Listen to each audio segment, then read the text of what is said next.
Started off as a PG podcast, but then Devin just kept on dropping shits and fucks, and now... That's right. We are live. The ghost faced himself, Brandon Tanev. This isn't like the start of last season when it was just, it looked like the Canucks were just a beer league team not playing defense at all. And just before Chris goes, no, I'm kidding, Chris, you can actually go now. No, hold on. We had to give more time for coming on late. So. I still had, hold on. All right. Chris, go, and then I got something else to say at the end. So, an elf and a midget in 2 back-to-back games. He's definitely on a friendship tour for sure. Think, oh yeah, I'm okay with him being, the 6'7" defenseman. No, he is a AHL defenseman right now. Look, Shonky, don't mind Devin, okay? We all struggle with Devin, so you know. Well, hello, everyone. Welcome to the Shifts and Pucks podcast. Of course, you can follow us on Twitter at Shifts and Pucks, Facebook.com Shifts and Pucks, YouTube.com Shifts and Pucks. You can subscribe there, Twitch.com Shifts and Pucks.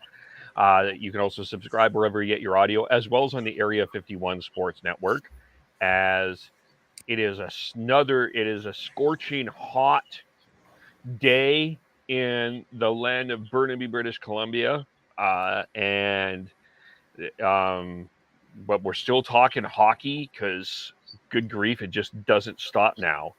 But we have to start. It's been a long time, but he hasn't been available because we firmly believe that it was quite possible that he hit an inside the park home run on Friday in Boston during the slow pitch Toronto 28-5 beer against the Boston Beer League Red Sox. Hello, Tyler. Hey guys. Yeah, that was quite the stunning sight there, wasn't it?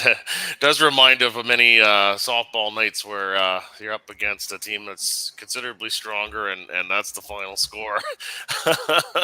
But more to the softball analogies. I'm sure the Red Sox were dying for that 5-run limit at some point, 2 or 3 points in that game. So, yeah, especially the 11-run 5th inning. Yeah, usually in Alberta, I think it was when I played, it was 10, and I was like, oh, this is 11. Maybe they want to stop, but yeah, that was something. Mm-hmm.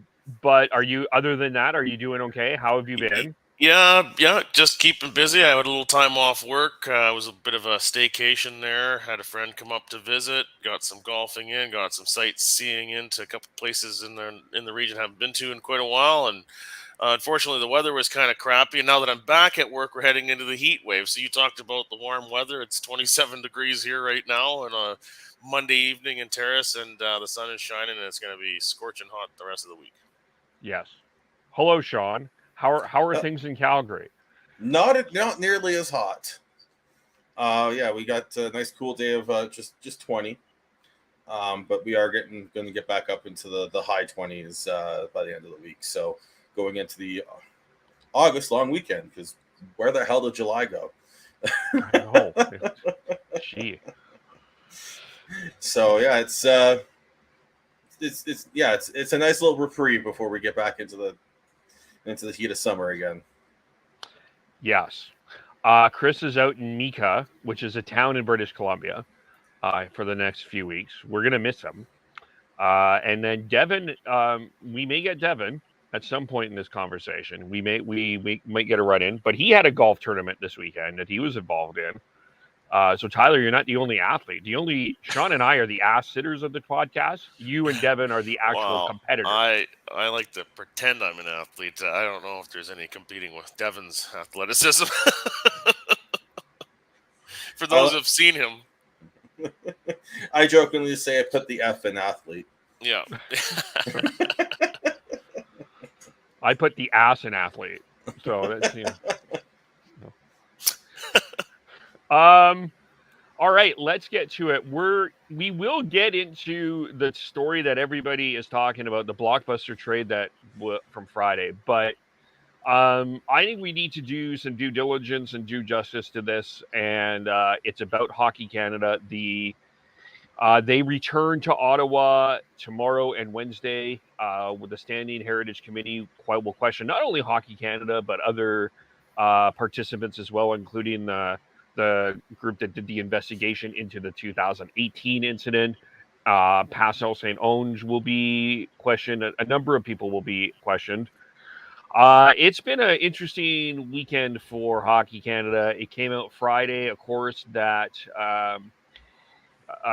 the 2000 there has been a sexual allegation towards the 2003 World Junior team. Two players, as far as I know, Carlo Koliakovo and Jordan Tutu, have released statements saying that they're willing to cooperate with the investigation and that they're dismayed. Today, Hockey Canada released a plan ahead of the questionnaire, and I want to touch on a little bit of what the plan is and what they said today on their website, and I'll just maybe start from there. And then the Canadians national women team, I also thought made quite a statement today as well. So I wanted to start there. I know, and I will say a couple quick things here. If this is a difficult subject for you, I totally understand. We'll get to the Matthew Tkachuk stuff sooner rather in a bit here. But as I said, we have to get into this and just get into the here. Sorry. Oh, crap. Where's the plan?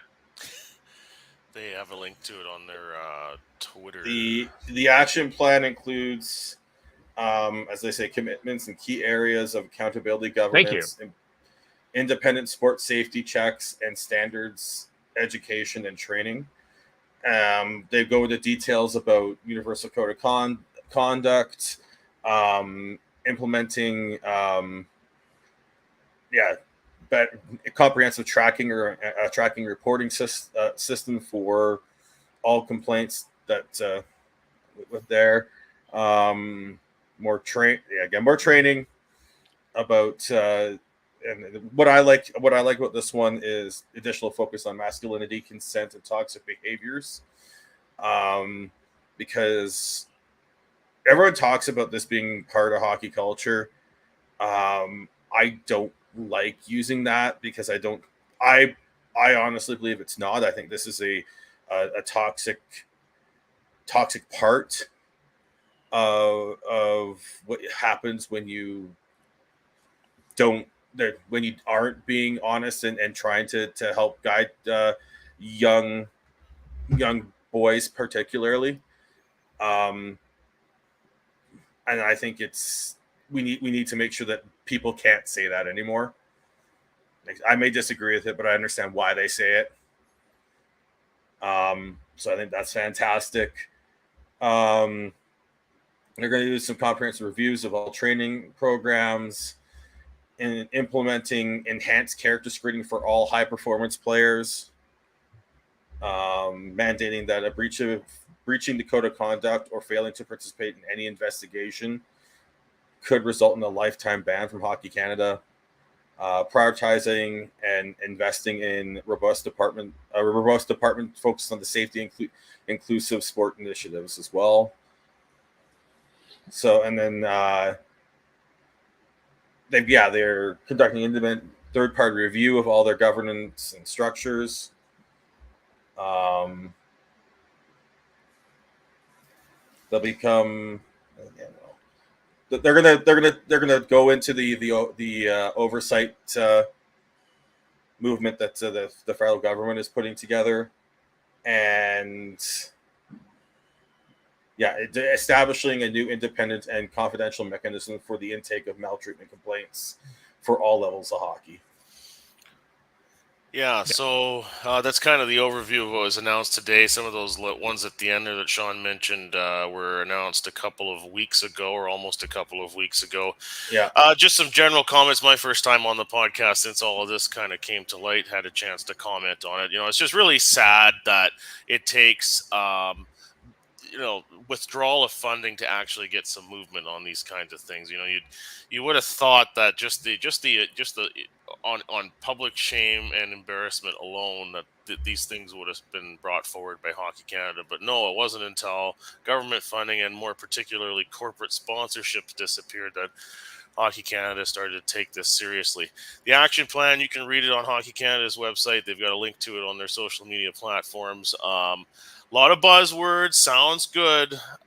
We will find out in due course what how much those words really mean. It will come down to that independent oversight component to make sure that all these things are followed. And I want to be optimistic because hockey's the game I love the most. So, and this has put a big stain on our sport in Canada. And of greater concern long term is it's a sport that's already, been struggling to attract new participants at the youth levels. And then when you hear about things like registration fees being used to build a hush fund to settle sexual assault claims and try and bury allegations like that. Um, for somebody out there that's a parent that's already starting to wonder whether it's worth putting their kid in hockey, well, that certainly didn't help the case, did it? So, long term, there's very massive implications for Canadian hockey with what's come about here, and we just hope that it doesn't down the road sort of impact. Our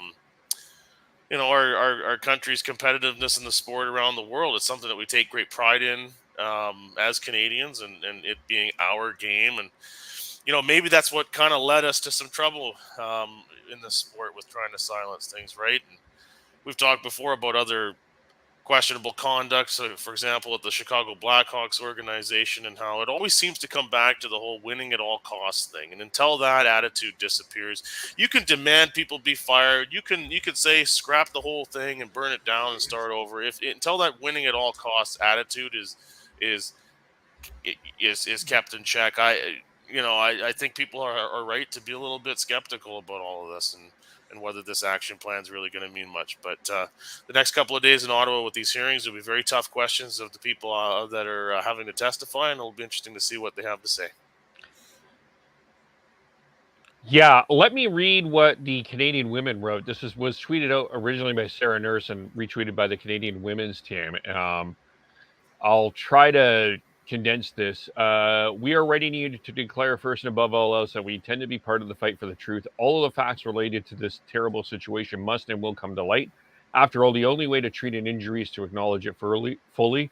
We join all Canadians in demanding a thorough, transparent investigation of the incidents in question, as well as the structured governance and environment that exists within the organization. Once the whole truth is out, Hockey Canada and its elected board must ensure that all steps are taken and appropriate measures are put in place to ensure that this kind of behavior is never again accepted and never repeated. Anything less would be a disservice to the common human decency we expect as a society, and most certainly within the game of hockey, a sport that unites their country.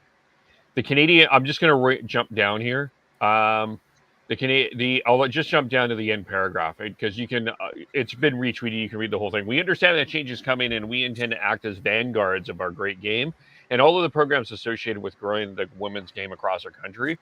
We are encouraged by the action plan you announced earlier, but this is only, as you acknowledge in your statement, a step towards addressing toxic behaviors. There is much more work and action needed to fully address the underlying issues and ensure that a new Hockey Canada emerges from the crisis. We feel it is important to have women sitting at the table as this process evolves, and we urge you to include representatives from our group so that we can be informed and involved. A step in the right direction, according to the women's hockey team, but I think they are wanting more, and I think rightly wanting a seat at the table.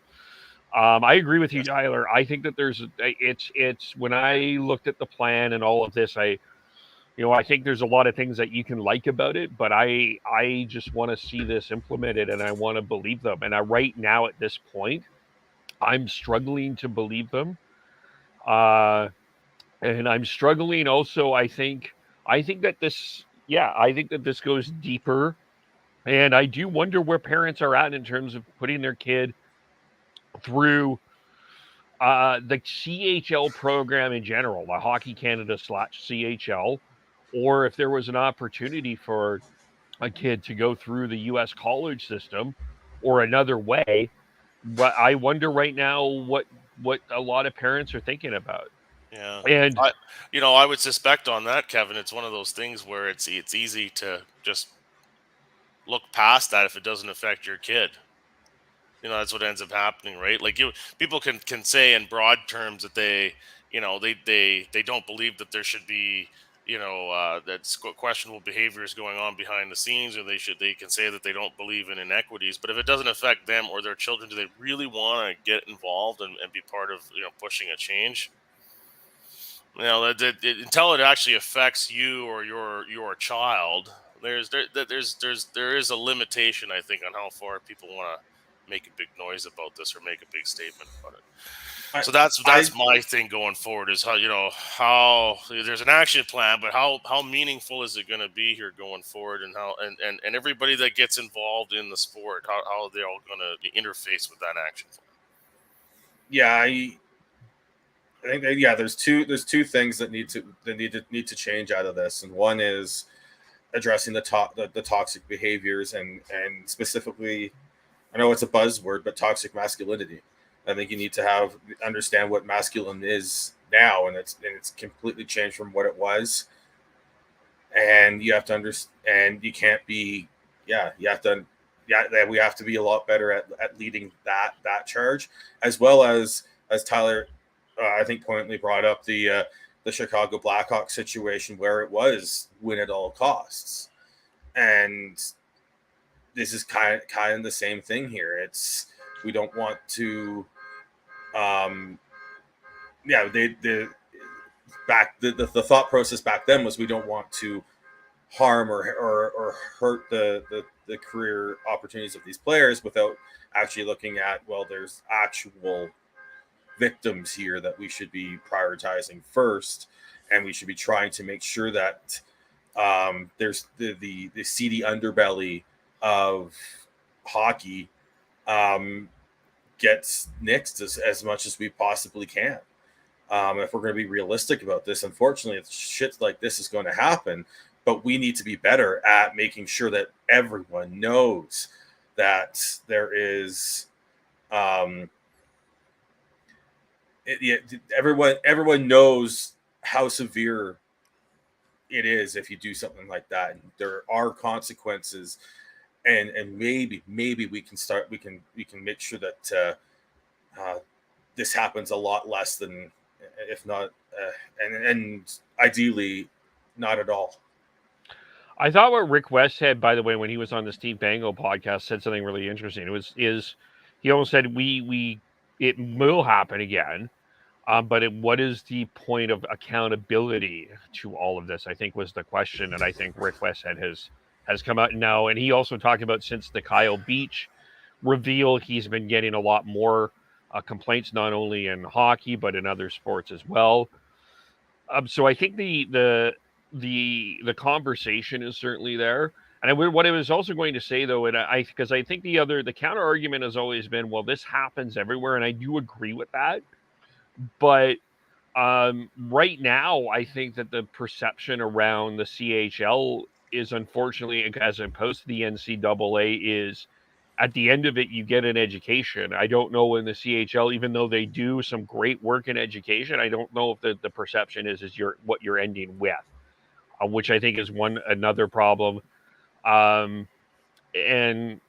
yeah, I think that I think there has to be a lot of work here, and I am really interested, like, specifically Scott Stinson, specifically Tom Rennie, need to come up with far better answers than what they came up with the last time they were in front of the standing committee, because they weren't on the same page. They were confused. They were unprepared, and it really was a bad look. They need to be better. They absolutely need to come up with a lot clearer, and they better be prepared for questions about the 2003, what happened in 2003, because John Nader has already said he's prepared. He's already said, I'm going to be asking questions about this. So there better be at least some answers about that.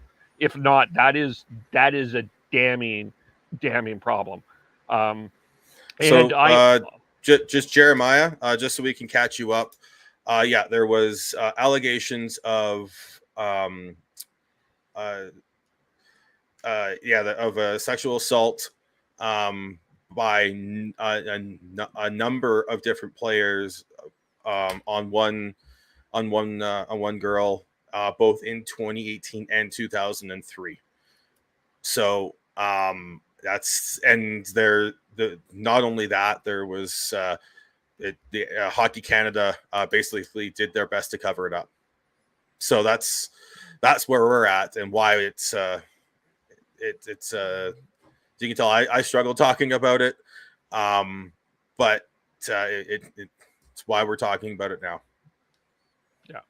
Just want to correct one thing you said there earlier, Kevin. Scott Smith, the CEO. Oh, sorry, Scott of, Smith. I don't know why I was like going another by name brain. there, so Yeah. just, so we don't get in trouble from whoever else you mentioned there. Scott Smith, though, the CEO of Hockey Canada, and, one of the guys that's getting a lot of calls for resignation, and it's kind of a bit of a surprise to me that hasn't happened yet.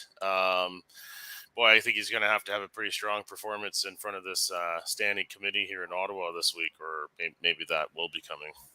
Well, I think that's kind of where I'm at right now.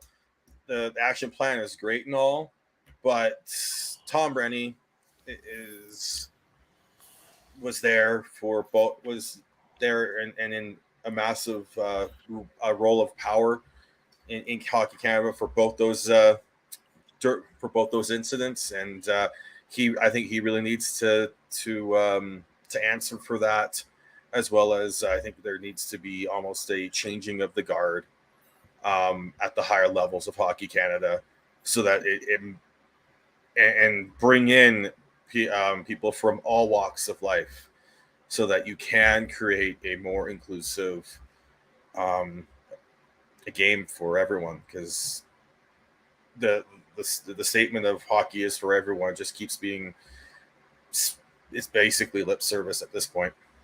Yeah, so the part of the action plan is a full third-party governance review, and so we'll find out from that, what changes are likely to come. I would imagine there will be considerable changes in terms of like the board level and then how it kind of goes down from there to sort of achieve those goals that Sean has been talking about. Again, like I said before, it always comes back to the money here, and it is unfortunate that it's gotten to the point of actually having to use some strong financial levers to get an action plan in place. And now we're not even at the stage of having anybody ask some tough questions about the action plan. That's still to come this week. Whether there's any changes that result from that remains to be seen. One notable reaction did want to. I lost it on my Twitter here, but Sheldon Kennedy had some comments on the action plan here, and I just wanted to read that out for people. In all capital letters, tweets, "This action plan is very cookie cutter, crisis management consultants, no humility, number one, passing the blame on to other, i.e. member partners and branches. 4 months ago, absolutely no way you would ever sign up for third-party reporting. Leadership owns this, so he's among the people." Sheldon Kennedy, that is looking for heads to roll at Hockey Canada on that. And then that's kind of how I'm feeling about it too, right? Like if it weren't for the withdrawal of funding, would there be any desire to turn things over to an independent body to provide that oversight? Clearly that was never in their interest. Okay, so I have two more questions. Mm-hmm. The first question is around, what do you do about Bob Nicholson? He is not with the organization, but he's with the Oilers organization.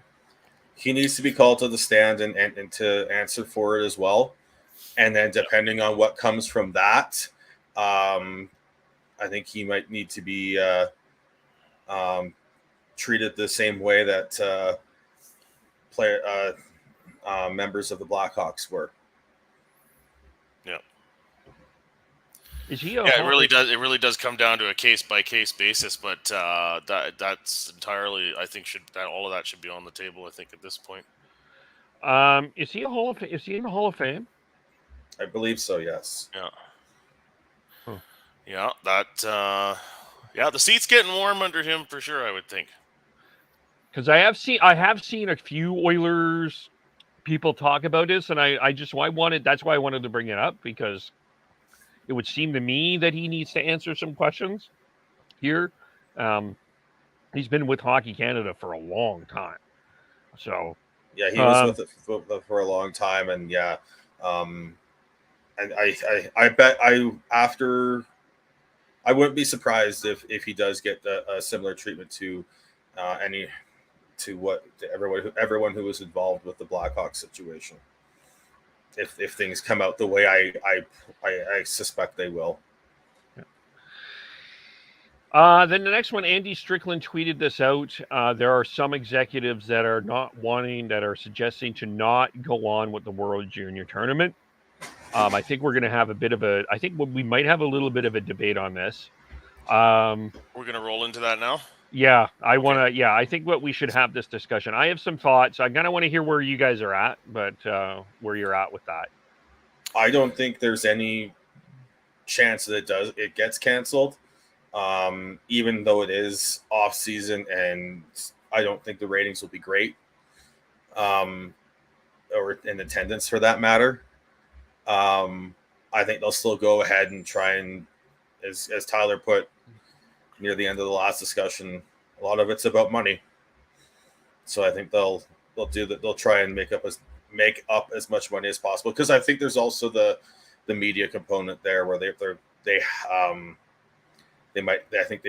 probably owe the content to their media partners. Yeah, and this came up at the back in late December when the World Juniors were canceled.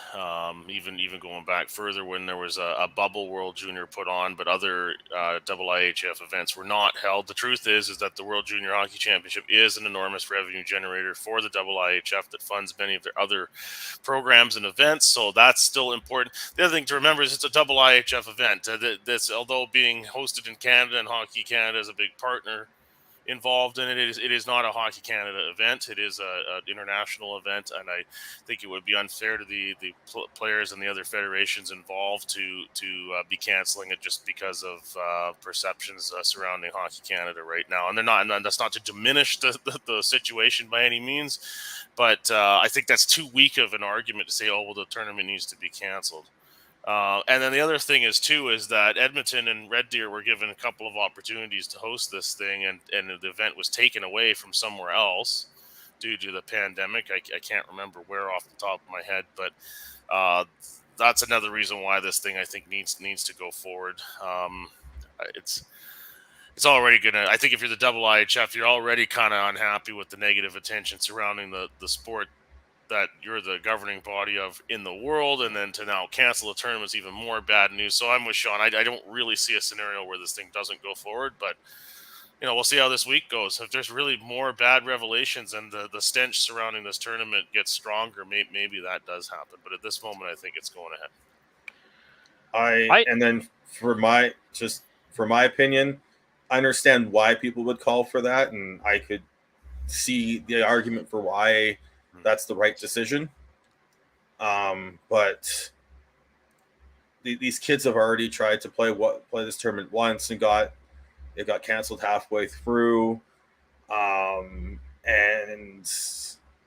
I know it's a lot bigger here in Canada, but these kids this is like a stepping stone and a milestone for kids who are trying to make a living in hockey or just enjoy playing it, and to take that away because of incidents from the past that they had no control over, I think is very tough.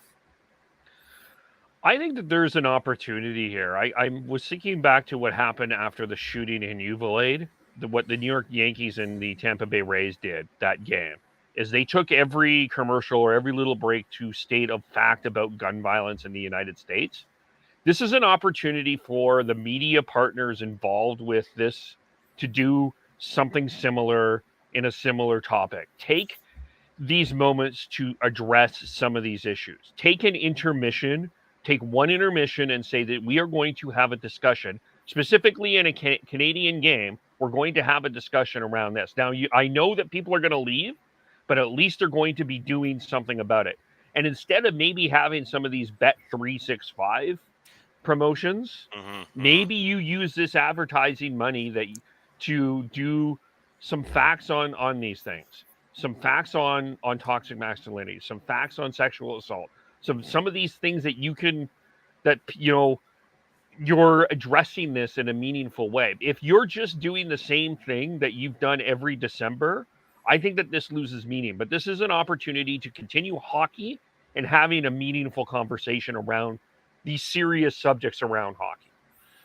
I mean, I guess the easy cynical comment would be that, at least in this country, TSN's got some airtime to fill during commercial breaks because of those various sponsors that have withdrawn their support for this tournament. Yeah, and I think that that's the network that in particular needs to step up to the table here and do what you talk about, Kevin. Really, if they give them credit. They've given Rick Westhead as a TSN Bell Media person the journalistic freedom and independence from the separate from the partnership between TSN and Hockey Canada to pursue this story, which I had always wondered, that's going to get awkward for all those Bell people, but so far they've seemed committed to that level of integrity. So now take that a step forward, and instead of just using the tournament as a cash cow and trying to recoup revenue from this tournament that was supposed to happen at Christmas time, yeah, they can certainly do their part and put their money where their mouth is and commit some of that commercial airtime to doing the things that you talk about. I mean, I think that's less likely to happen than the alternative of just selling the airtime to some other company, but that's an opportunity that exists for them to look like they're doing their part here to clean things up. And they are in business with Hockey Canada, so I think it's plenty reasonable to say that they have some obligation there. Well, they would have, if you remember back to the last few World Juniors, they would always have these like commercials with the players in them, talking about what drill they do, and then talking about whatever sponsored by whoever. Mm-hmm.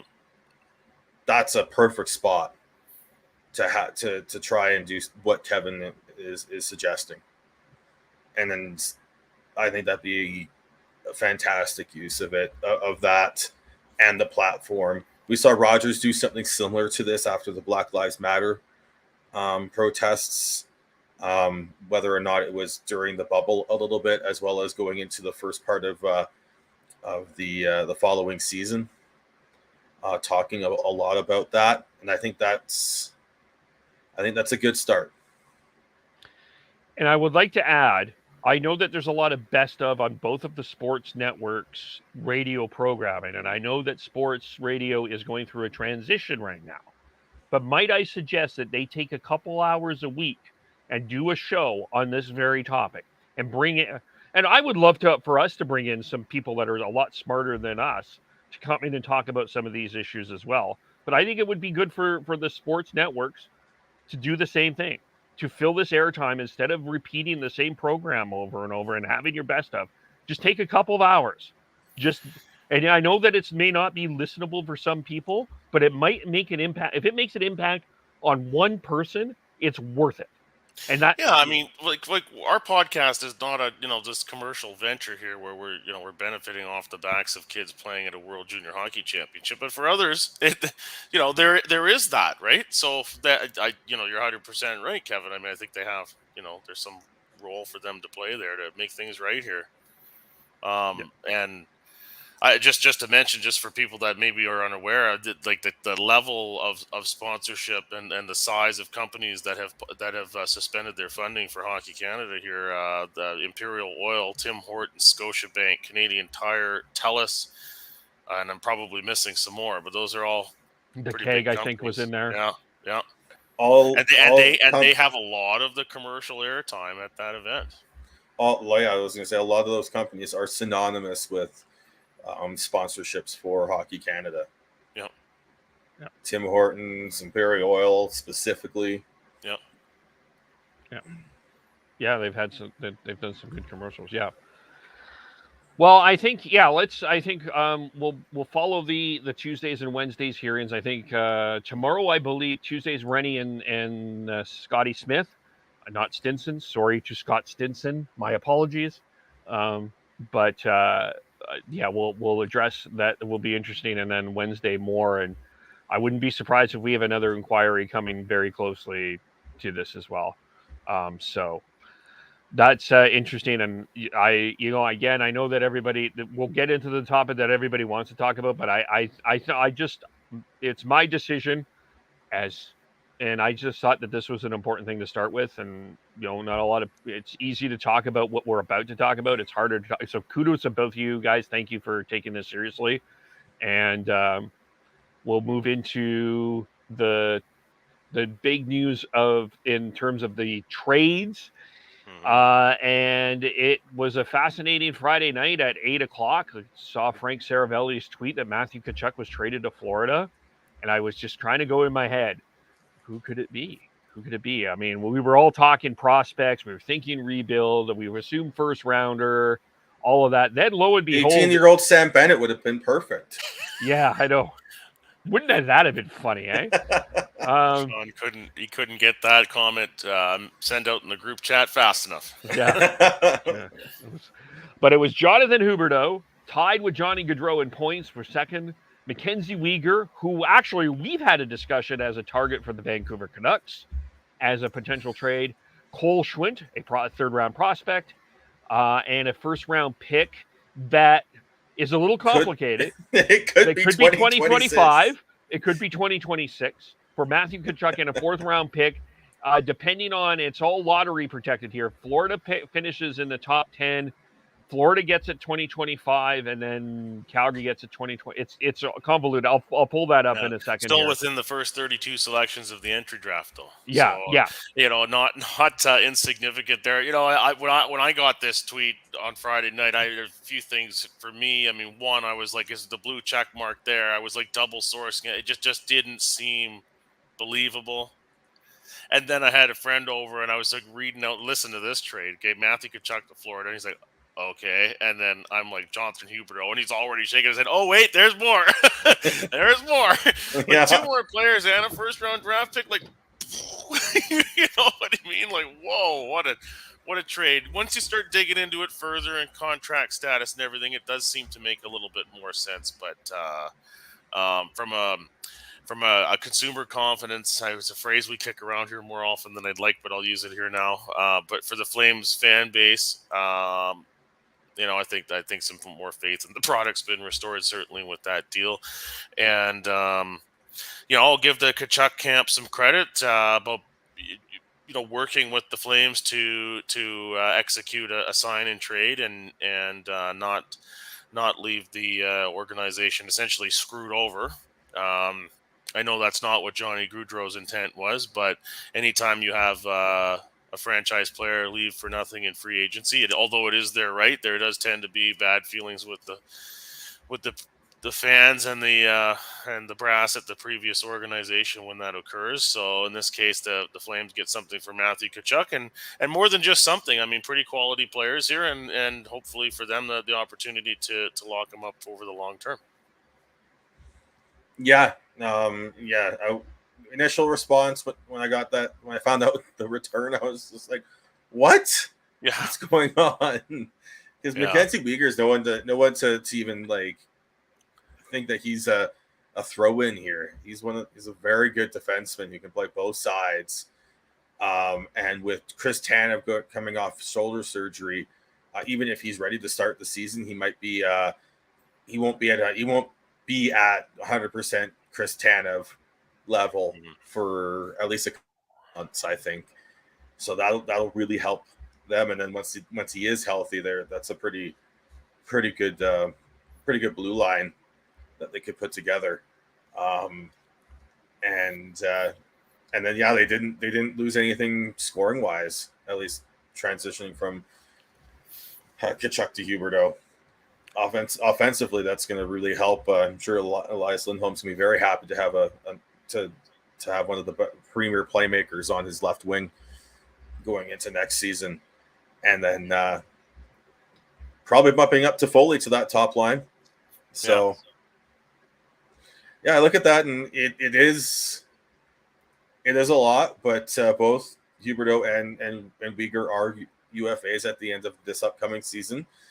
I know they said they're open to long-term deals here in Calgary, but I wouldn't be surprised if they see how things play out, at least for the first part of the season, before even entering into significant discussions.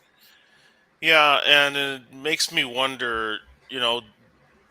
The players have talked about their feelings about the trade, Huberdeau and Uyghur in particular. But it makes you wonder if the Panthers didn't see them being able to keep them long term, or if there was something about them that they didn't see those two fitting into the future. Because those are for one of the two to move is quite something. For both of them is that's part of what makes this so insane for people when you see that tweet come across on a Friday evening. So for Florida, I guess they looked at it like, yeah, although we won the President's Trophy last year, we really weren't close at all in the playoffs, and they're going for a considerable shakeup here.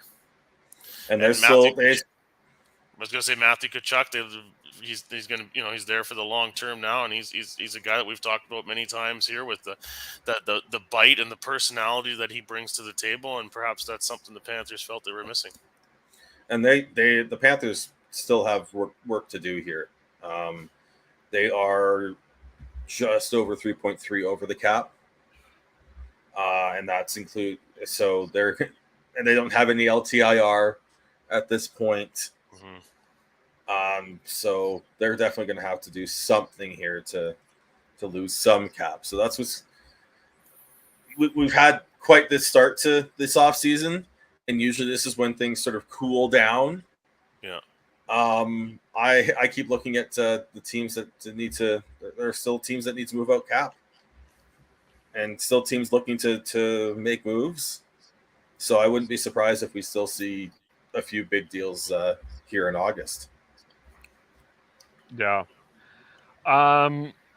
Yeah, I let out a holy shit when I saw the trade value here, because it just seemed like that was insane. And then I was called Buzz Killington because I pointed out that I'm like, what? Because my instant reaction is, why the hell would you do that? And then I realized that both of them were UFAs. And I'm like, oh, that's an interesting reason why. Okay. And then I sort of was scratching my head. I'm like, why would Florida do this? But then you still have a Brandon Montour on their blue line that is a very underrated player that I think he still can play. And I think they're very high on Anton Lundell. He was in the Calder Trophy race last year. He's a guy I think they're pretty high on. Also, remember the name, just going down the road here. I'm not saying he's playing this year, but remember the name Justin Sorda, former Vancouver Giant, former Edmonton Oil King. I think they're really high on him as well. So they have some pieces that they can do that with. But I still think, just for me, I still think they gave up too much. Like I just because, I think I've said my feelings and my piece about what I feel about Matthew Tkachuk after that Oilers series, and after all of that talking and yapping, and again today, he let his mouth out. He said, "I hate Edmonton, but I'll hate Tampa even more." He doesn't always. I just don't think he backs up his play as much as people think at times, and I think that's going to be something that I think Florida might battle with. But for the Flames, I think obviously with Jonathan Huberdeau, you're getting one of the best left wingers in the game. Whether you think that's Johnny Gaudreau or Jonathan Huberdeau, they're 1-2. That's up to you. Mackenzie Weegar is a very versatile player, but and of course you get a first round pick and you get a prospect out of this. But the question is still, and sorry if I'm Buzz Killington, and I started this, and I think everybody, but I think you still have to be somewhat, you've got to wonder what Calgary is thinking after going through this with Johnny Gaudreau and Matthew Tkachuk, how they handle both Jonathan Huberdeau and Mackenzie Weegar. And they said the right things today. They said they want to sign long-term. They're open to a long-term deal in Calgary. They were certainly more approachable to that question than Pierre-Luc Dubois was when asked in Winnipeg today. So that's a good sign, but it's an interesting question of how the Flames handle this. I would agree. It maybe has them thinking a little bit more internally about not culture, but a little bit more on maybe how they need to sell the city and sell the situation to the players that might be thinking about going somewhere else, or to guys they might try to bring in to replace departed players and how all that is done. But I think you guys have already talked about the arena situation and how that might have factored into the Johnny Gaudreau decision making as well. I think that can be a little bit of a factor, but just the situation, who you're playing with, the chances of winning, the quality of life in a city. I mean, I think those are big things, and this has probably given the Flames some pause a little bit in terms of how they approach all that with players of this magnitude.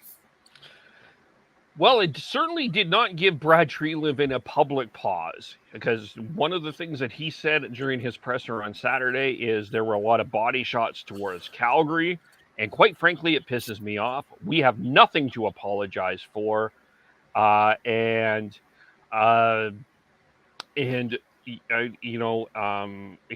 took it interesting. We'll take this in a different direction in a little bit of a moment here, but he basically said that Calgary has nothing to apologize for. I think there's some that liked that. Certainly some people from Calgary absolutely loved that comment, but I'm curious what your guys' thoughts were that Brad's comment that Calgary has nothing to apologize for. He said, the franchise has nothing to apologize for. And to that, I say that's a bit of a lie. You just, for whatever reason, you lost 2 fan favorite players. You could not bring them back. And that, yes, you got a really good deal for Tkachuk, but Gaudreau left for nothing. And for that, I think you have to take a look back and say, well, we failed as an organization to keep our players. And to that, they should be willing to apologize for that, because there are people out there who had their hearts ripped out by losing those players. Not to mention the fact that if you're going to say the organization has nothing to apologize for, we're talking about the organization that pulled the plug over a minuscule amount of money on the original arena deal that they had agreed to. And I wonder if that had anything to do with it as well. So I look at that and I say that I think there needs to be a little more honesty and reflectiveness. But I can understand taking the strong posturous approach that he did. But look who's here. Sorry to interrupt. He probably heard me talking bad. Hold on 1 second, boys. I can't hear you. 1 second. Hold on. He was just in the middle of a good speech. I'm sorry. And it's my fault. I know. That's Just why like that. Devin just totally wanted to just interrupt me, like he always loves to do. But I do to him. So the one thing I will say though is what Brad said was very specific. He talked about the city. He didn't talk about the arena. Mm-hmm. And I do think that that's important.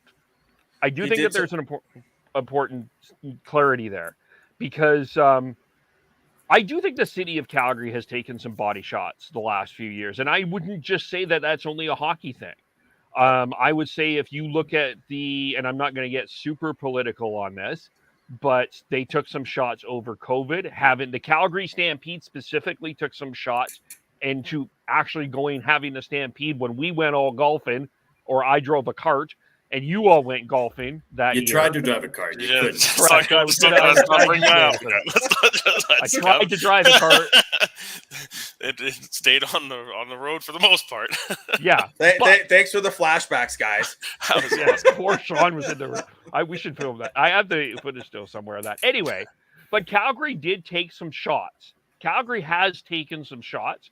And let me say this from a perspective of a guy that has been a long time Calgarian. I do feel that there's an inferiority complex about that city right now. I don't feel that there are people out there in Calgary willing to defend it. It's been sort of considered a second-rate city. We don't have Connor McDavid. We can't win anything. Sorry. Good try. There is a bit of an inferiority complex. And I do think from that perspective, I think what Brad did was right. Because I don't think he didn't really touch on the arena. He didn't talk about it. Yeah, I think he felt he had to do it. For those reasons, I think he I think he also, it's a bit of a rallying cry with the fans too. Like the fans, some of them might be feeling those insecurities about, oh, we're never going to have a championship team because we're in a smaller city or this or that, whatever feeling. So when he comes out and goes to bat for the city of Calgary, I mean, I think a lot of people would applaud that. But I am with Sean. I mean, there are some reasons that he could have maybe shown a little more accountability towards, but on the other hand, Trey Living did everything he could down the stretch to try and bring Johnny Gaudreau back, and it didn't happen. And maybe that's a blessing in disguise long term. Move on from him. You take that potential money that you would have spent on him and do something else with it, and maybe that works out for the Flames. So accountability yeah, is what you want from Tree Living. Well, he did. He certainly saved the catastrophe that would have been this offseason by making the deal that he did for Matthew Tkachuk. But yeah, I mean, like Sean said before you came on, people are going to be sour when you lose 2 franchise players like that. Absolutely, you got to be sour about it. But what accountability would you want from him from being first in the Pacific? You're not selling Gaudreau at the trade deadline because he's a UFA next year. And you have a chance to take a chance at the cup. I had to come on. I'm doing a bunch of work here. But once I heard Sean talking about he wants to see not accountability. I forget the words, but I used the word accountability. Sean was looking for a little more, I think, self-reflection or introspection. I'm one of those words. What more could you do? You offered him the world. He didn't want it. And that's not Tree Living's fault for giving him an option to get $80+ million, and he left $15+ million on the table to go to play for the Columbus Blue Jackets just to be closer to home. So I just have a hard time with that narrative because Tree Living did all he could for Gaudreau.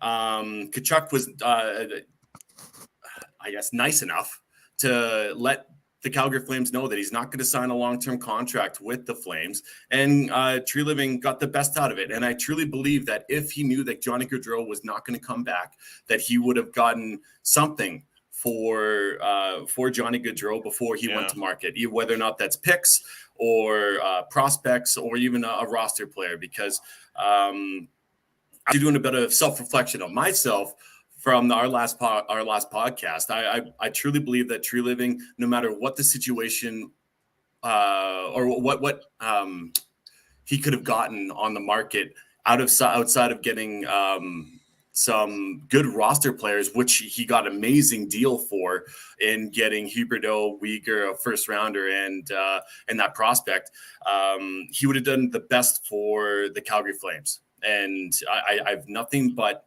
integrity for that guy. So, and like I've been a Tree Living honk, if you will, for a long time. Yes, he's done some mistakes, but what GM hasn't?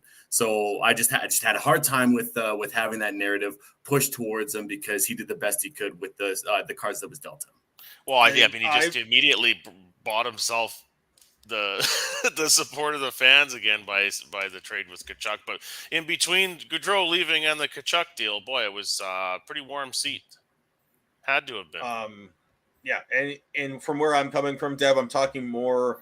He's the spokesperson for the organization, and I feel like it's more an upper, even if it's an sort of above his pay grade.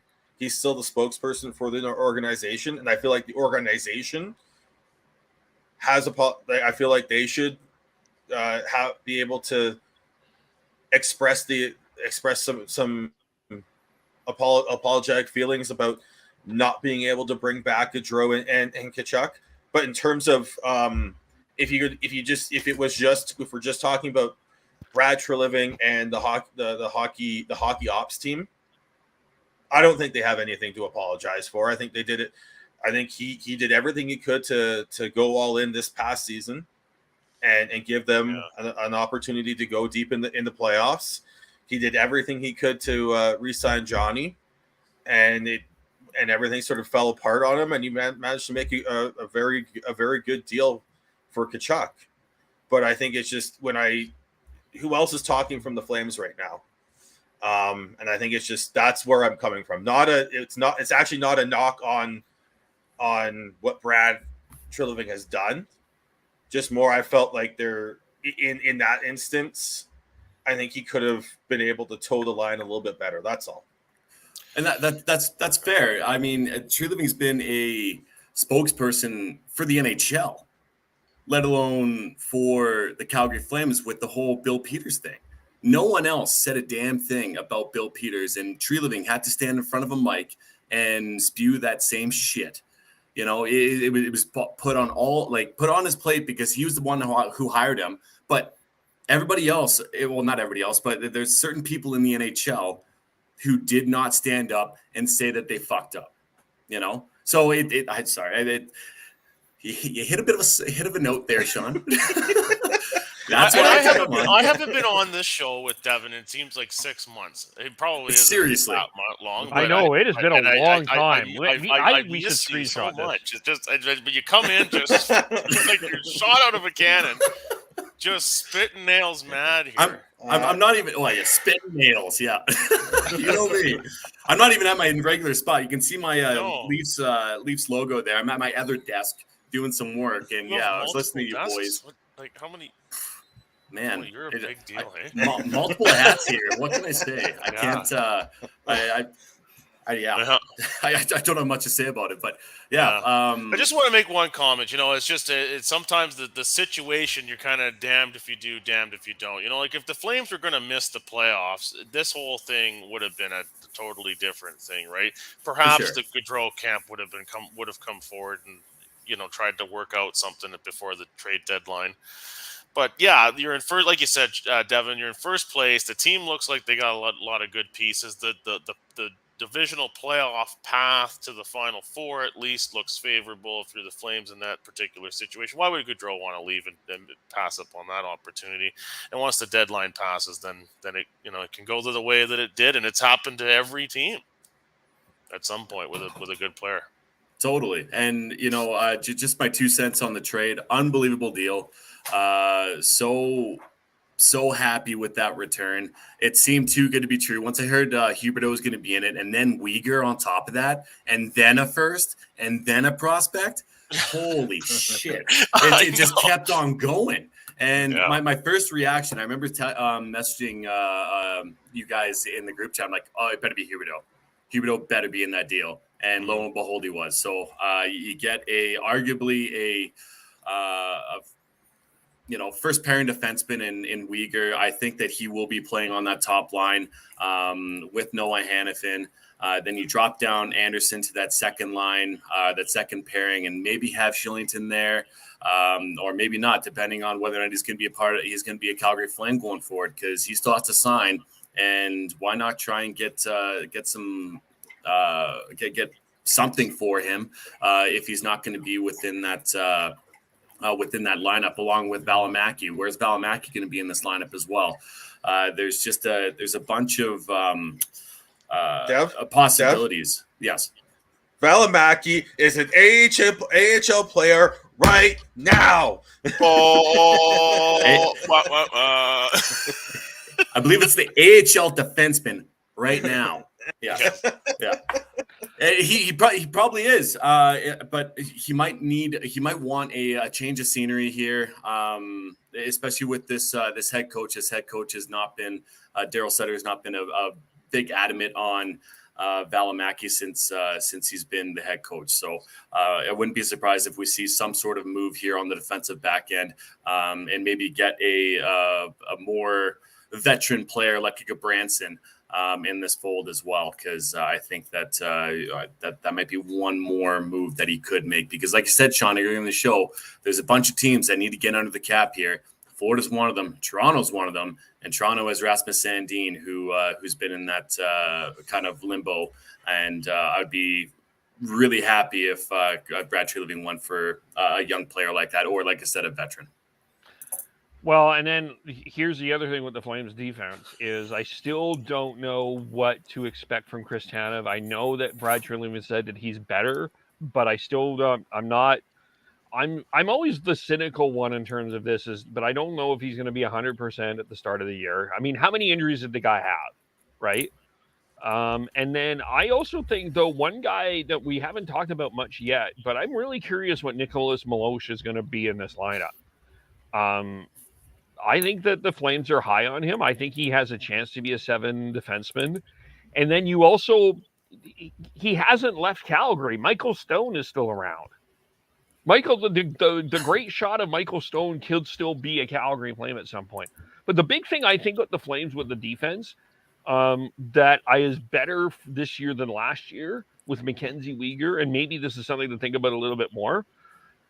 I think with the Oilers series, I think one of the struggles is they never changed their pairings. So when it was Anderson and Hanifin, they just stuck with Anderson and Hanifin, and they couldn't. When they tried to change it, it couldn't work. I think this year they got to juggle the pairings up a little bit more during the year to get people playing with everybody else. So at least there's some similarity. So when Anderson and Hanifin are struggling, we have an adjustment somewhere else, because once the Oilers tore apart the Flames defense, they just couldn't recover. Yeah, it's a really good point, Kevin. You don't want to be experimenting with lineup moves in the playoffs. You want to be able to try out things you've tried before at some point, ideally. And I think that's a very valuable point that you made there. I just wanted to jump on.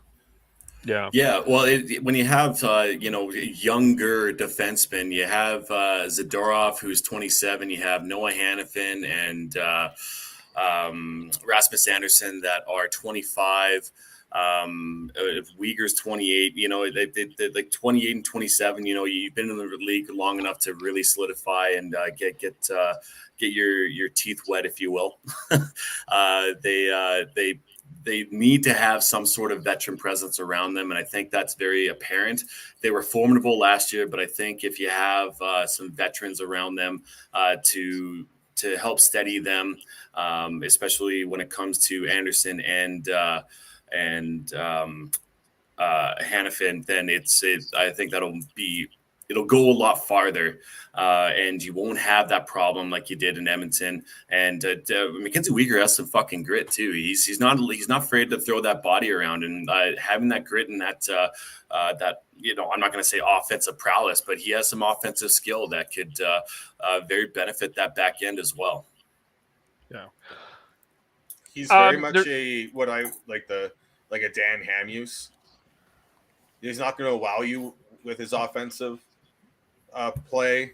He's not going to necessarily wow you with the defensive play, but he's really good at both still, or at least good enough at both, if not really good on the defensive end. Yeah. There's a question I think I'm really curious. We'll get into here in a second from the chat, but do you think this Flames defense? A lot of people think that this Flames defense turned elite with Mackenzie Weegar. I'm not one of them, but I'm curious where everyone else is. They got better, but they didn't go elite. Yeah, I take the same view on that. Well, what I like about it is when you have Chris Tanev coming off shoulder surgery, it was that top four was looking a little thin there. So adding Weegar allows they have a solid top four even without Tanev, and then once he is back and rolling again, that's a really good right side for sure. Yeah, you now you don't have to rely on Tanev to play 25 minutes a night and blocking a bajillion shots. Well, and realistically, you have some competition going into the season, essentially, because you have Connor Mackey, who the Flames are very high on. I truly believe that Valimaki, he does have a chance to push for a spot here. He needs to change his mindset, get over some injuries, because he is a very talented defenseman, and that could push for a roster spot here. You do have Zadorov as well, who I know he's already an NHLer, but overall, this defense is better than it was last year. Mackenzie Weegar. Okay, let's look at the subtractions here. Gudbranson out. You lose some veteran presence within that, but you bring in a younger body that is better than Eric Gudbranson, and at a better price point too, in comparison to what Gudbranson got this year at 4x4. So you really can't be upset with what's happened here. And like I said before, I don't think that Tree Living's done with what he's doing for this offseason. I think he's still going to have maybe one or two more signings and potentially another trade. There'll be more of something for sure. Yeah, I agree with Sean. I think we're going to have a busy August of trades. Because Which is great for us. yeah, absolutely. Yes, Let's some say- people really. It'll be Friday night at 8:00 again. There'll be a massive trade, and Kevin's going, emergency podcast, and the rest of us are going to go, I'm drunk. I'm not. Well, some people apparently are okay with coming on the show after. Is that the first glass or? That's People have been watching this, okay? Like I've been making faces the whole time. hey, listen. One of our It's been, commenters, I think, even wanted to cheers you as well. Really likes. well, glass with that you know red what? wine. If somebody's listening in the same room as me could top up my wine glass, that's fantastic. No, it was a bit of a long day, so excuse me.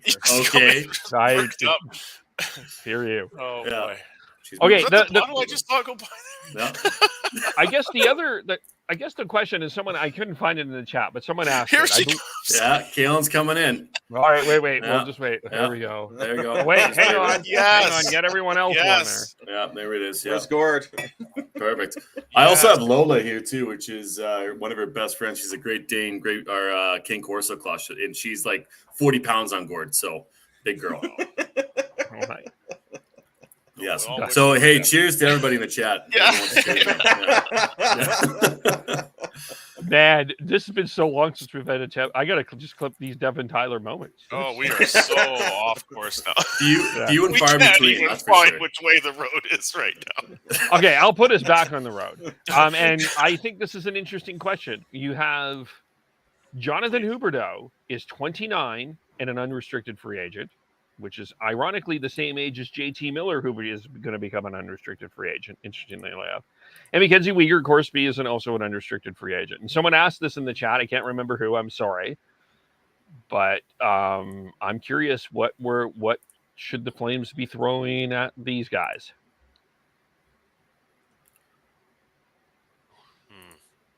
There it is. Yeah. I suck at the. Well, I think Huberdeau is going to definitely cut the. I think the market for older players is still being. When I say older, like if you're a UFA side looking for a longer term deal as a 28, 29-year-old, especially on the, like I said, on the forward side, I think that market's still being developed here, and the big holdup here is Nazem Kadri. What he gets could really set a lot. Could really change negotiating power between players and teams here, because of if say they go shorter term, that's one less older player that they're able to say, look, they got 8 years. Yeah, I don't really know exactly what the number is going to be for Huberdeau. He's been over a point per game player for the past 4 years. That says a shit ton, and he's arguably the best playmaker in the game right now. I think you want to make sure, especially with the game that he plays, I think that he would be kind of a Bergeron-esque type of player that would be able to play well past 35. Maybe not obviously a point per game player, but he would be able to really maybe set the benchmark for that type of player within the NHL going forward here. And if that there's going to be another team that's going to be offering him 7 years at X amount of money after this year, because I have no doubt in my mind that he'll be a 90-point, if not 100-point player this coming year, especially with Lindholm in the mix. You really just, the fact that he said that he's going to try and get Lindholm 50 goals, I love that shit. Give me more of that, and that he's going to try and back it up with that performance and trying to find him. And to Sean's point, Toffoli on that wing as well, I think is going to be that's a must line to try if you are Daryl Sutter. But for Mackenzie Weegar, if you're looking at him, I think that's an easier contract to kind of predict.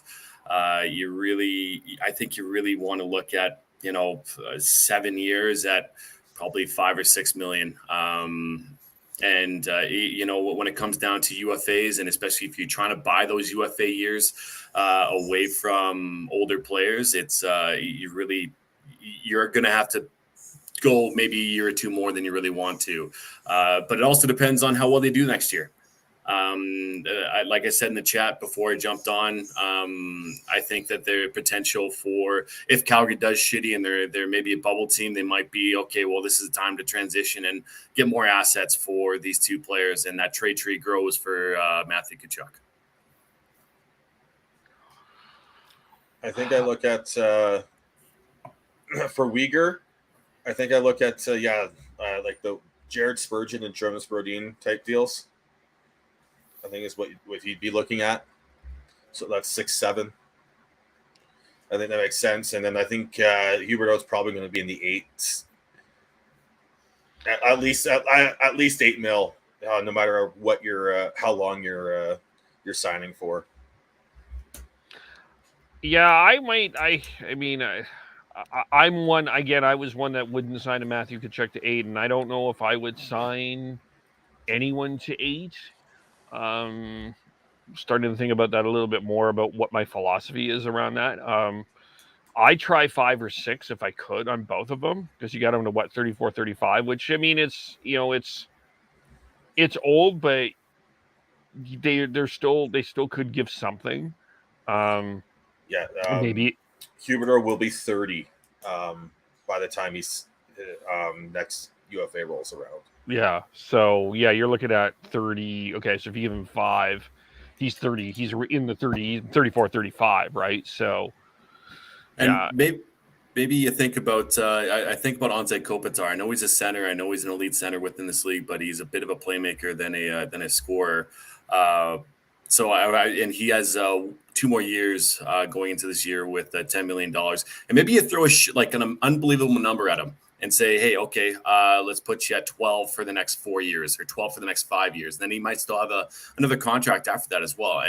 I'm still kind of waiting on those big numbers like they did with, I know it was an offer sheet for Kotkaniemi, which is a bit of a different story, and just throw a ridiculous number at him, and he can still make a shit ton of money after that contract's done. And they still have a chance to potentially go for a good run in the playoffs as well.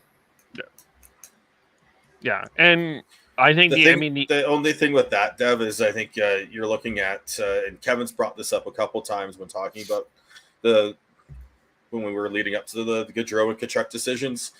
You've got Elias Lindholm coming up in 2 years. That's going to need a new deal, and I think a lot of what happens with Huberdeau, if you do sign him, will definitely be a benchmark for the Lindholm deal. And that's fair. I mean, like realistically, after the next 2 years, the majority of your guys are off of the books too, right? You have Blake Coleman after he has 5 years left at just under $5 million, and you have Rasmus Anderson another 4 years going into this year. Everybody else is done after the next 2 years. So there's still a change of the guard that could happen, and you could kind of quote unquote retool or transition in a different direction with a bunch of those players. But you don't have Backlund. I don't think that they'll re-sign Backlund. If they do, it's going to be for a bit less, and he might take a hometown discount depending on what he's looking for. Especially the older players at the end of the year or at the end of their career are kind of looking for, in my mind, a chance to win, right? So he might be taking a bit less to make, who knows if Treliving's going to be the GM at that time or if it's going to be someone else, but the GM of the Calgary Flames to go get out some other players. So, I think it go either way for sure. Yeah. But the other thing there too, Dev, is in 2 years' time, you're hoping that Jacob Pelletier is an NHL player and he'll need a new deal. Dustin Wolf's going to need a new deal in 2 years' time. So it's as many players are coming off there. By that time, the outlook will look a lot different. But it depends on whether or not those two players are going to get any NHL time as well, because you're not going to give them the world if they haven't proven themselves at the NHL level. Nope. But I'm talking about like basically, I'm like pretty sure they're the two top prospects in the Flames system right now, and everyone does have high hopes for them. Absolutely, but it definitely could be a bridge deal easily enough of Valimaki, who wasn't really proven at the NHL level, and he's just getting his shit under 2. Am I right with that? Right around there? He is 1. Yeah, his cap hit is 1.55. 1.55. Yeah, he made 2 this. He's making 2 this year, but his cap hit's 1.55. Yeah, and so I just don't see them being high. Your point is valid, but I don't see them as a high cap hits to be worried about at that point. Yeah. Yeah, I mean, the Lindholm contract is going to be an interesting contract because he's not going to make 4.8, and I do think he's. And I'm just going to say this again, folks. There was someone out there, well-known Sportsnetter producer, had put out his top 10 centers and did not include Elias Lindholm in there, and included Jack Eichel. And I'm sorry, listen, Jack Eichel is so talented. Absolutely. But he's played half a season in a year and a half. Elias Lindholm was second in Selke voting.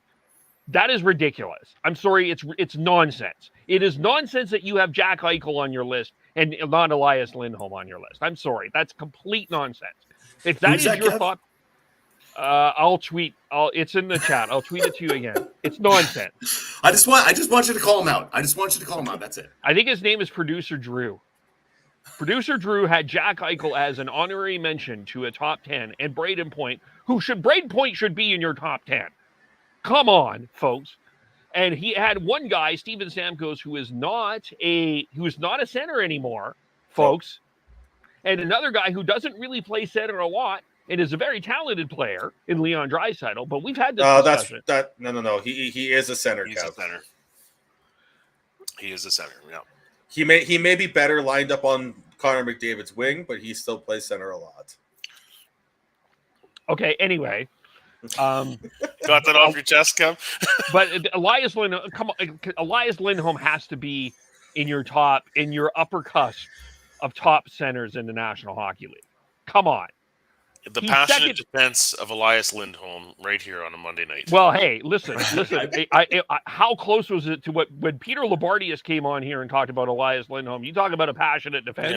Yeah. I'm with you, Kev. I think that Elias Lindholm deserves a lot more credit than he's been given. But this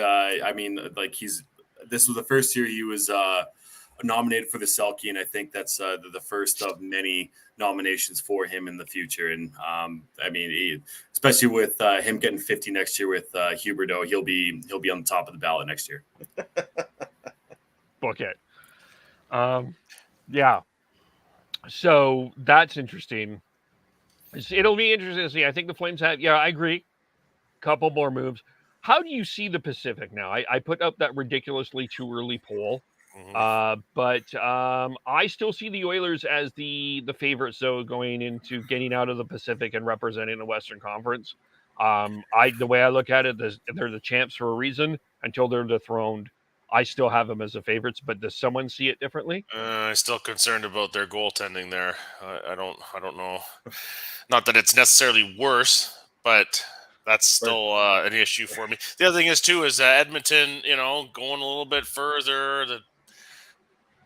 There's more knowns about them and how to try and play against them in playoff puck now. So I don't know if I have them the favorites necessarily, but I don't have a better option either, if you know what I'm saying. Yeah, I think the Oilers are the favorite for me, and then I agree with Jeremiah and don't sleep on the Kings. I think they're going to be actually a lot closer than people think. I was thinking if there's going to be one of those U.S. teams in the division that surprises us next year, I think LA is probably the most likely there.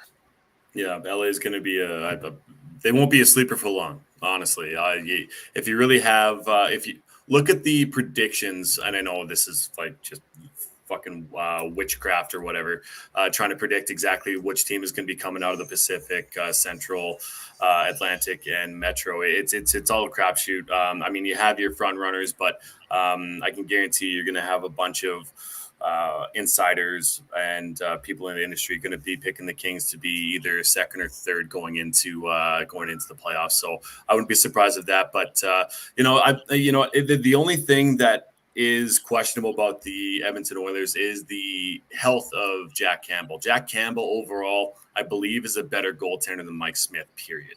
I don't think that should be much of a debate. And that's not just being a Toronto bias over here, but truthfully, he is a better goaltender, and it's just whether or not he's going to be healthy or not. And that he's kind of like Chris Tanev, and he'll push through, and Jacob Markstrom, he'll push through injuries if he can, and that's the detriment to him. But you got to love the passion that he brings. So is the contract big? Yes. Is it a bit longer and maybe a bit more expensive than you probably want? Absolutely. But I think if you look at that back end, it's better than it was last year of Koskinen and Mike Smith. Once again, I don't know if they're done. I think that they might have one more move in there, unless they really have confidence in Stuart Skinner to be that backup or that 1B to Jack Campbell. So that's why I brought up the point about goaltending, is that if Campbell's workload, or heaven forbid injury, sidelines him for any kind of significant period, I mean, the Oilers, I think, are right to make the call now and say that Stuart Skinner should be the backup goalie with the NHL team, but there's still a degree of uncertainty there. So the two as a tandem, yes, it could and probably should be better than what they got out of Smith and Koskinen, but that was more of a known combination of quantities there, I think. I think the plan is Stuart Skinner to back up. He requires waivers to go down to the AHL at this point. So I think they'll get that. That's their number one option right now. And just to go back to Kevin's original question of who comes out of the Pacific, you know what? As much as we want to shit on the Vegas Golden Knights, I don't think you can really do that. You have Jack Eichel coming off surgery, and as much as Kevin was kind of, for lack of a better word, shitting on him, he's still a very good center who can offer a lot. He's a great playmaker, has a good shot, and I think having a full off season, off of surgery, figuring out exactly how his body moves, how to move it again from that vertebrae surgery, it's huge. And so I still believe that he has a lot in the tank to really give. Mark Stone, as long as he's healthy, he is a phenomenal fucking player within this league. And you have that depth, that defensive core. Shea Theodore had a shit year last year, as far as I'm concerned. And then you also have Pietrangelo, Martinez, McNabb, Whitecloud. Those are really good players within this league. They just need to find a good backup to Robin Leonard, and hopefully Leonard. I mean, how healthy is he? That's exactly it. Hopefully he's able to get past these injuries. I don't know if he will. He's 31 years old, probably turning 32 within this next season.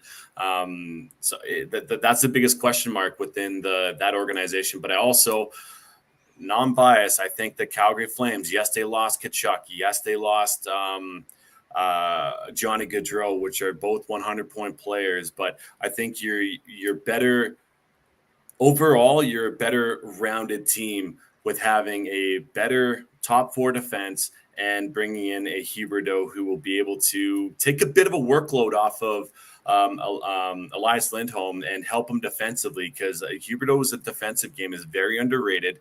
And I think you can't really look past the Calgary Flames and how well I think they'll do next year, because they still have one of the best goalies in the league of Jacob Markstrom. I think with Vegas, the only thing I would say is there's so many ifs that it's tough for me to say that they'll win the division. But I'm going to throw a sleeper in, and I think that people are sleeping on the Vancouver Canucks. I know that defense. Yes, Kev. I know that defense is not great, and I know, but you still have one of the best goalies in the game in Thatcher Demko. That forward group, I would suggest, if you look really closely at it, has the potential to be one of the better forward groups in the Pacific Division as a group. not just McDavid and Draisaitl, not just Lindholm and Huberdeau, as a group. They may be one of the better group 12 set of 12 right now. I think people are sleeping on the Canucks, and the impact of Bruce Boudreau on the Vancouver Canucks and what he's done. Don't discount that. And the full season with Bruce Boudreau. Don't sleep on the Canucks.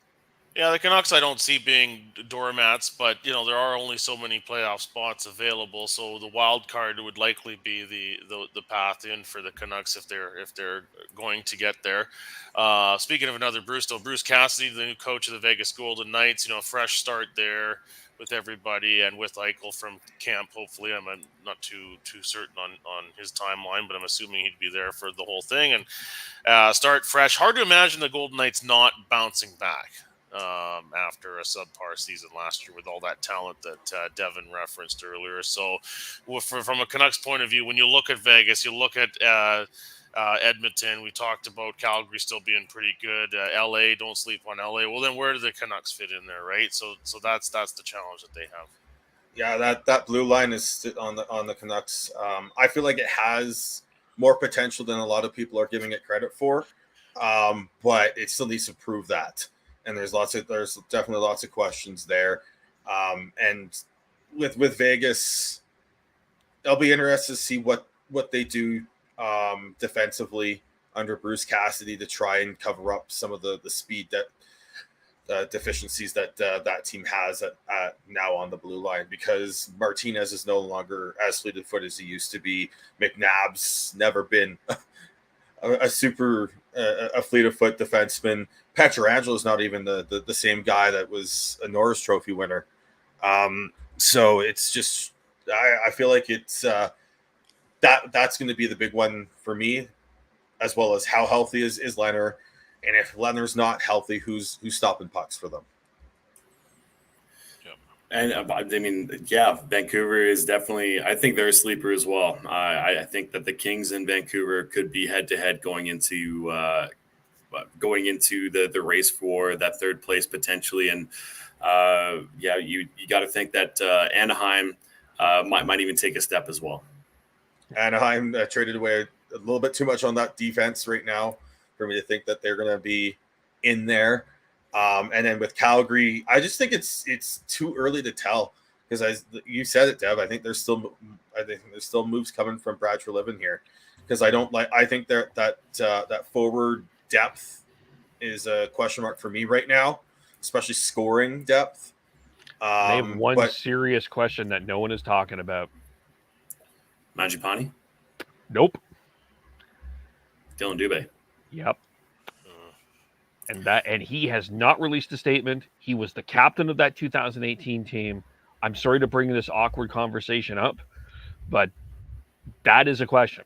I'm sorry. Yeah, you have to. It has to be out there. Yeah, who knows exactly how that's going to really affect him, and it's remained to be seen. If he's going to be, as far as the hockey goes, if he's going to be a part of this team, he needs to take another step forward. Last year was a bit of I'm not going to say disappointment, but I would say that it's very stagnant from the year before. So he definitely needs to be taking a step forward here to help the Flames step up and be a contender like I think that they are. The other thing we haven't talked about as well is whether or not they move either Milan Lucic or Sean Monahan. What is the health of Sean Monahan? If he's an LTIR, you got to expect that he's going to be traded to either Chicago or Arizona, one of those bottom feeder teams, to help get into reunited with Johnny.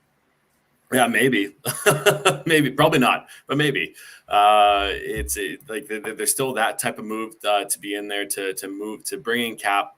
To see exactly what they can bring in as well. But to Sean's point of, we don't know exactly what's going to be happening here within the forward group. To bring depth, you got to only expect that he's going to bring in somebody who within that middle six that will be able to score and either that or be a hard ass worker to help round out the type of group that Daryl Sutter is going to be deploying here in October. They have one serious question that no one is talking about. Mangiapane? Nope. Dylan Dubé? Yep. Dylan Dubé. Yep. And that I think it's gonna. I don't know. I think they're gonna have to have a good long look at Ruzicka. I don't see them leaving. I don't see them getting rid of Lucic. I really don't. I think they really want to keep him if they can. Oh, They for like- sure. I'm with this. Lucic, I think really does need to stay. He's a leader in that room. Yeah, and we'll see where Kevin Rooney ends up in all of this. The guy nobody's talking about either. Fourth line. Third, fourth. Well, yeah, line, I one mean, of the he's two. probably centering the L's, Lucic and Lewis, right? That's probably what's going to happen there. But The L's for the W's. yeah, but yeah, it's interesting. I guess the other part of this, just we'll keep Devin here. I'm curious what everybody's thought. From the Canucks perspective of this, we touched on this a little bit. And I was curious what would happen when Brad Treliving makes the move and Matthew Tkachuk and gets Huberdeau and Weegar, where I was expecting Canucks Twitter to go, what is Patrick Allvin doing? What's going on? Time is ticking. Where's that franchise-defining move? What, JT Miller's still here? You've Hello? really thought this one over, hey? Hey, look, the short answer is that's Calgary and this is Vancouver. Like, there's totally different timelines in their competitive cycle. Really, I mean, the new management team is really very fresh still for the Canucks. Brad Treliving's been there since 2014. He's in a win now mode. There should be these kinds of moves happening fairly quickly. The Canucks, it's just hard to make that comparison. I don't think it's a fair question to look at what happens in Calgary and say, oh well, do you have faith in the Canucks management? Well, they're just totally different deals right now. If you look at the core for the Vancouver Canucks, it's completely different. Like just looking at the cap friendly page, there's a bunch of players that are 27, 25. Quinn Hughes is 22. There's still a lot of time for this group to keep going, and it feels like Brock Besser's been in this league for a decade. He's only 25. Like realistically, he's still super young. Pedersen's 23, so you still have like a massive young core, and so there's still time to really develop this the identity of the Vancouver Canucks and grow this core to be somewhat of a contender. And the majority of the insider, well, I mean, I was a part of it, so I'm going to call myself an insider for some reason. I don't know why, but the insiders in this league where there were some that were really high on Vancouver, as I was last year going into the season. So you got, and you still have Thatcher Demko being your number one, and he's still super young. So they I don't think there's much of a rush. I could see very much being a Matt Duchene type of Joe Sakic type of patience with Miller to see, okay, what are you going to get here, right? And I don't think next year is a must be contending for the playoffs. If they take another year to develop, they take another year to develop. The thing for me is that you look at, maybe there was a lost opportunity to get a decent return for JT Miller at the trade deadline, but that was a brand new management team. The team was on a roll, and if you did that, you would have taken the heart out of the team, and I think it would be tough to recover from that. So I think you have to. There's other reasons that they then. Well, there's lots of reasons why they didn't make the move then, and then you look at the market now; it's very soft. It's outside of the Kirby Docks, the Alex DeBrincats, and Matthew Tkachuks, who are young forwards who the acquiring team got long-term, have the ability to control them for a little bit longer. As we're getting value, but the players who are like Huberdeau, and you got Pacioretty, and hell, even Oliver Bjorkstrand, and he's locked up long term, but those older players seem to be not as in demand right now. So are you willing to take a lot less, or are you willing to be patient? I would rather be patient at this point. Yeah, and Jim Rutherford, whenever he's done any media, has made that message known many times that they're going to go with the patient route rather than be forced into making a deal that they don't want to make. So stay tuned for a while, I think, when it comes to Canucks and big changes. Yeah, what do you want? You don't want a 99-point player on your team? And the other thing too is you look at what Kadri gets, right? Again, if this turns the tide in terms of how teams as the league as a whole approaches these 28, 29-year-old UFAs, maybe you can get JT Miller signed to a reasonable extension, and then you've got him, who's a 99-point player, a heartbeat player. Yeah. And to take a page out of Lou Lamoriello, if you have time, use it, right? There's something that it wasn't really well known until last week that Tkachuk wasn't going to be a Calgary Flame going forward here. There's got to be some more roadblocks as a Kadri signing, potentially another trade that's out there. We don't really know as of yet, but there's players that are blocking other players to be traded. And it's going to be younger players first and then older players later. And if you can make it work, you'll make it work at that time. So we still got, it's July 25th today. You still have 2.5 months until actual NHL games are going to be played by October 10th or 11th. So there's still a lot of time. And like I said, Lou Lamoriello said it best. If you got time, use it. Well, I mean, the PLD. What are you doing? I got a fly in here, man. It's just bugging me. It's just buzzing around. I saw the fly, and it was bugging me too. And then when he whacked the lamp, it's driving me nuts. Where's the road? God. Find it again. Oh Yeah. boy. I mean, I'm amazed. You look like you're being interrogated right now, Devin. Just right in here. Yes. I don't know where the drugs are. Thank you.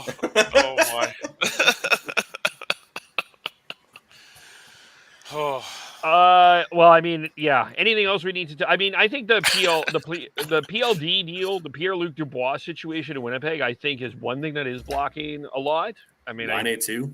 Line A signed, so he's out. But Columbus still needs to make some moves. You can't tell me that Jack Rossovic's your number one center. I'm sorry. Love Jack Rotzovic. He's not a number one center, but there's still a lot to happen for sure. Yeah. I'm not sure we could keep going after all right. Oh man. Okay. Devin, this has truly been a delight to see you again, I have to say. Oh, good. Good. I didn't think it would go quite like this, but I wish I could say that the feeling's mutual. Love you, buddy. Love you too, man. You got everything. Your wine and Kalen and wine. And there was definitely dog eating sounds at one point too. There was like no warm up period either. You just come in guns ablazing. Well, Sean was going off on tree. I had to jump in. I rang the Devon bell. He said, I got a few minutes, and I think you've been on for like 45. It's true. I got to get back to work here, fellas. Okay, well, we're going to leave it here. So we're going to wrap it up here. We'll be back again. We're going to be Mondays because Sundays are not working for us. So keep an eye on that. We'll have our news pack. I'll be doing some updates on what's happening with Hockey Canada. Follow Rick Westhead as well. He's not a friend of ours, but we'd like him to be a friend of ours for sure. Rick, if you want to be a friend. Doing some great reporting. Yeah, absolutely. How do we follow you? I am BeardyConnect03 on Twitter. And I'm on Twitter at TNoble, TNOBLE. Follow me on Twitter at Gordhowe09 on Twitter. And Instagram, where you see the robe. I can't believe we haven't seen the robe. Yeah, I'm teasing everybody. I'm teasing everybody. I got it. Well, if you hold on, if you follow me on Twitter, I will tweet it at some point during. There it is. Yep, I'll have the full view. You won't just have like a circle of me with my wine, obviously, and my robe, along with the lace. Oh, it's a hell of a look. Man, we should do a poll. Who's better looking, Devin or Tyler? But look at Devin drinking there. Pinky up. Pinky hit. Nice. Okay. This is going completely the ditch, but I am KVOLE, Shifts and Pucks, Facebook, YouTube, Twitter, Twitch. Subscribe wherever you got your audio, as well as on the Area 51 Sports Network. I'm going to say thanks everyone for watching and listening. We'll talk to you all very soon. Bye for now. Before we die.